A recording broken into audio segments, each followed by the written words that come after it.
Hello everyone, and thank you for tuning in. Yes, this is The Real Story. You have the right channel. You've turned that dial, you've clicked that button, you've found us. It's good that you're here. My name is Daniel Hapney. Why do we call this The Real Story? Well, I always try to get you, the viewer, to follow the money. You know, it's kind of like a Sherlock Holmes thing. Where did the money go? Maybe I'll follow it. The other thing is, and I know it sounds condescending, but to think for yourself and to maybe, just maybe, compare what you're told with history. And maybe if you see it reappearing, or you see the same characters, or you see the same plays, maybe they're doing the same thing. Anyway, tonight's show, got a great shirt for you. This is the World Trade Center 7, and my question is, do buildings commit suicide? That's a thought. So what I have for you this evening, rather an interesting piece. They're on Fox News. Geraldo, you've heard of Geraldo Rivera, which I wasn't thinking much of recently, but all of a sudden he had on one of the victims, because his son had died, and also an architect who was a member of Architects and Engineers for 9/11 Truth. So what I want to start off with you is a little bit, here's what Geraldo learned that night. Live and at large, it's the one 9/11 mystery that endures. World Trade Center building number 7. Did you hear that? Keep your eye on that building. It'll be coming down soon. They were not sure they were going to be able to contain the fire. And I said, you know, we've had such terrible loss of life.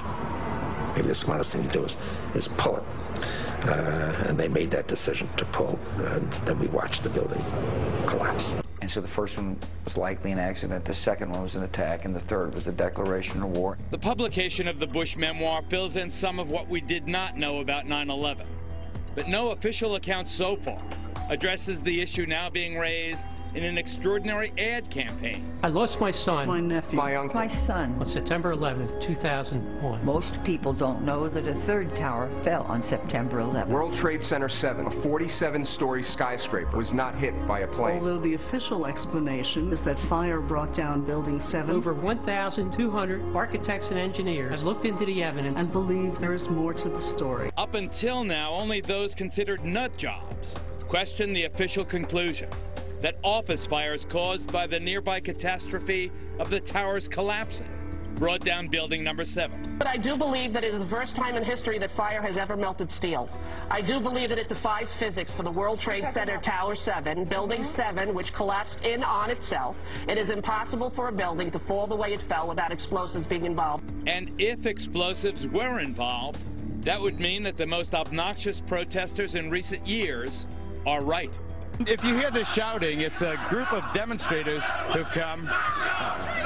9/11 was an inside job. Oh, get a life. Get a life. 9/11 was an inside job.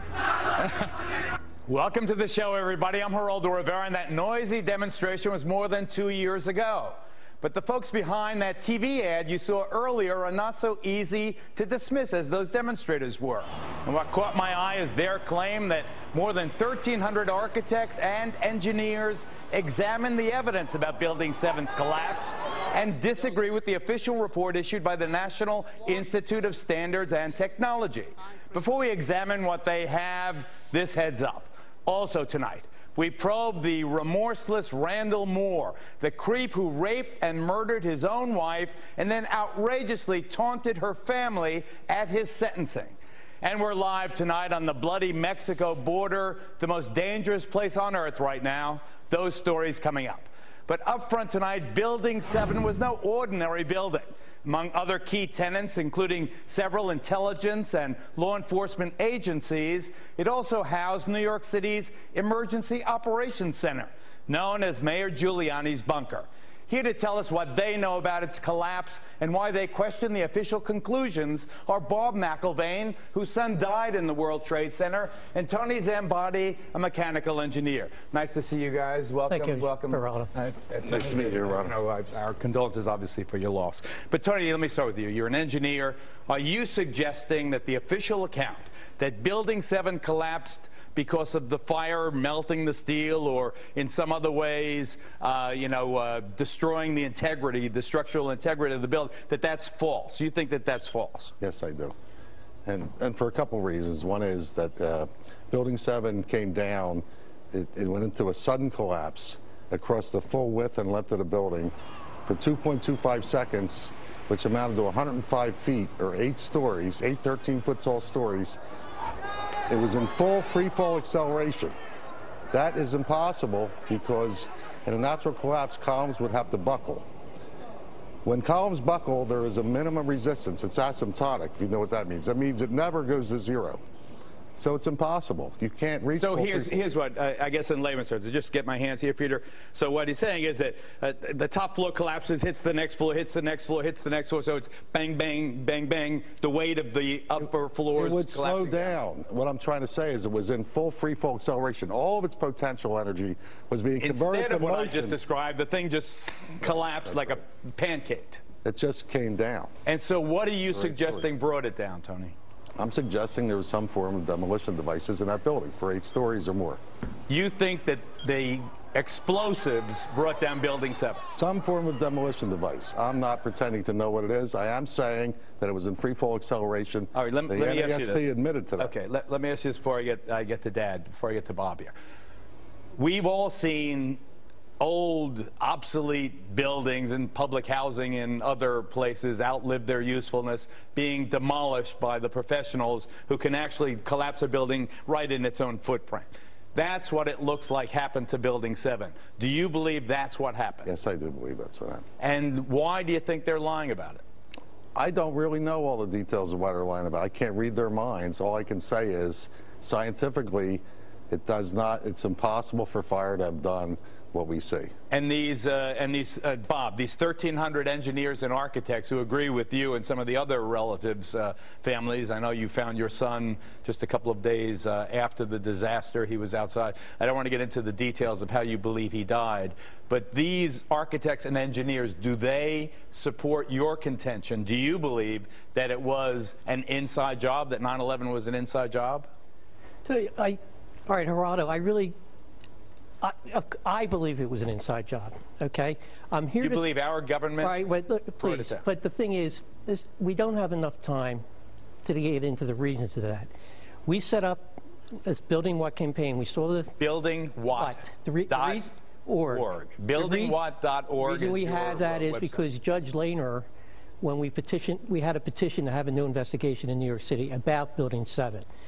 And when the lawyers... And you're asking the New York City Council. I don't want to interrupt also to reopen. So I know we don't have the time, but anyway, he said, Building what? Because no one has any idea about Building 7. So because I believe in... I've talked to so many firemen, so many EMS workers, policemen, who talk about the explosions. And I know you don't want to get into my son's... But I feel my son died from an explosion. I went to all the 9/11 Commission hearings. I've been researching this for 9 years. So what do you want? Let's get to the bottom line before we're out of time. I want truth. I've been lied to. I mean, it's beyond a reasonable doubt that the 9/11 Commission did not tell this story. 9/11 Commission barely mentioned Building 7, if at all. Right. Okay, what forum do you want the investigation in? Well, the forum, what we want it is in New York City right now, because New York City, we feel, has an obligation to investigate 9/11. So before we're out of time completely, Bob, do you want specifically the New York City Council to open its own investigation of the Building 7 collapse? Absolutely. And that would satisfy you if they did that? Well, I'm not done. I'm still a parent. I'm a parent who has an obligation to find out why my son was murdered.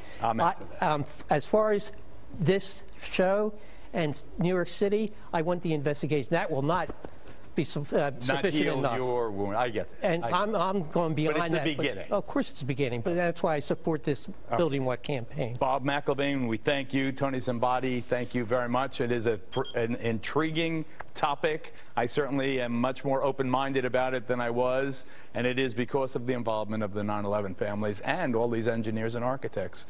Clearly, they know more than I do. Thanks, gentlemen. Thank you. Kind of an interesting piece, huh? The thing I found interesting was 2 years ago there were people protesting in New York City saying, hey, it was an inside job, there's more to learn, we've been lied to, maybe you want to investigate it. And Geraldo's like, pshaw, poo-poo, those people, they just, they're kooky nut folks. Now, as people have looked into it and stuff, and we've had a little bit of time where people can now get over how the shock and awe was used on you, the American people, maybe now scientists and engineers can ask questions without being told, well, gee, you're just, you're not a good American because you ask questions. This is what they did in Germany. I'll get into that in a minute. And I relate it to Germany only because when I found out that the money and the people behind this were the same money and people that were behind the Nazis in Germany, same people. Wow, same money. Kind of strange, huh? But I've got another one for you, because now you're thinking, gee, what's this Building 7? Why is he even bothering about Building 7?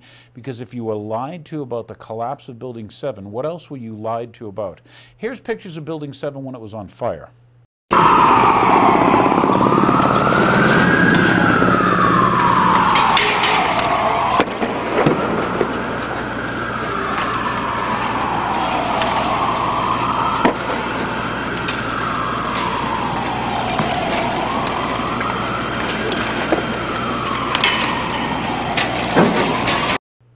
Now, you may not know this, but never before in the history of mankind had a steel-framed building ever collapsed due to fire. But on 9/11, all of a sudden, the laws of physics go out the window, don't they?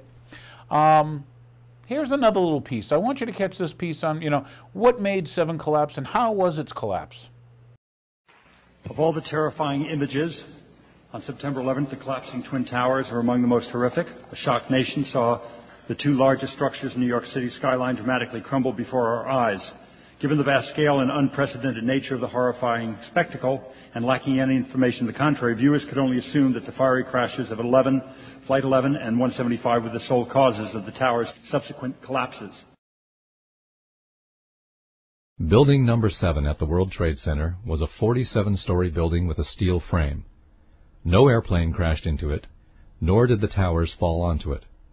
However, this building disintegrated on September 11th. This satellite image shows the World Trade Center about a year before the attack. Building 7 is the tall building at the top. Building number 1 is the North Tower. You can distinguish it from the South Tower by its antenna. Buildings 4, 5, and 6 were office buildings. Building 3 was a hotel. The attack on September 11th destroyed all 7 of these buildings, and it damaged surrounding buildings as well. Here is a view from an airplane of the rubble of Building 7. The pile is very small. How did a 47-story steel building crumble into such a tiny pile of rubble? The Bush administration wants us to believe that fire caused it to disintegrate. Fires started in Building 7 at around 9 o'clock in the morning, a few moments after the plane crashed into the South Tower. These fires burned slowly all day. This photo shows the fires at 3 p.m. The fires are not easy to see because they are small, and the air is full of dust and smoke. Nearby buildings and reflections make it difficult to figure out where Building 7 is, so I'll fade out the other buildings for a moment so that you can see Building 7 more clearly. There are flames coming from only a few of the thousands of windows of this large building. Most floors do not have fires, and those that do are burning in a few small areas only. Compared to other office fires, these are small. Why didn't the sprinkler system extinguish them?